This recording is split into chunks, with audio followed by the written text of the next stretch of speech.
الساعة دلوقتي 8 الصبح بتوقيت جرينتش، معنى كده ان سوق الذهب العالمي شغال بقاله 10 ساعات. اراجع معاك الاسعار من امبارح. السوق بدأ عند نقطة 3325 وده كان سعر الاغلاق يوم الجمعة. نزل من 3325 الى 3207، ده ادنى سعر جابه امبارح. وبدأ من ال 3207 يطلع تاني على مدار اليوم امبارح، وقلت ان انا عندي منطقة مقاومة رئيسية عند 3275.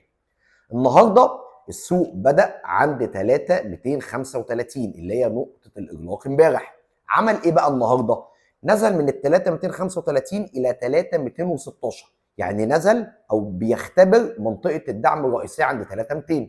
نزل لل 3216 وبعدين راح بدأ يطلع تاني لغاية 3263، بيحاول يختبر منطقة المقاومة الرئيسية عند 3275، ولسه لغايه دلوقتي ولا وصل لها وبالتالي ما اخترقهاش. عندي بقى حدثين النهارده اركز معاهم قوي عشان هيحددوا الدهب هيتحرك ازاي الفتره الجايه. الحدث الاول هو زياره ترامب لمنطقه الخليج، وده هيؤدي الى تعاقدات وصفقات اقتصاديه قويه جدا، وهيفتح شهيه المخاطره، وبالتالي اللجوء الى الذهب الملاذ الامن هيقل، فوارد ان سعره يقل.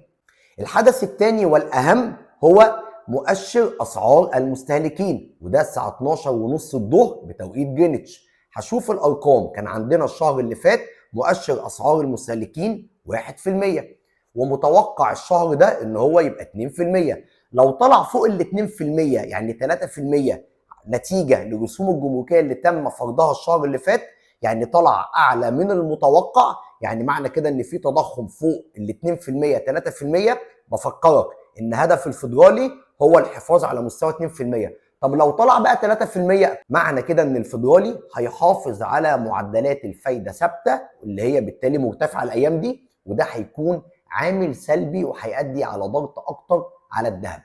فمبدئيا كده الاثنين دول بيدوني مؤشرات مع التحليل الفني ان الذهب لسه في الاتجاه الهابط. هعمل تحديث على مدار اليوم فيما يخص الاخبار الاقتصاديه وفيما يخص التحليل الفني.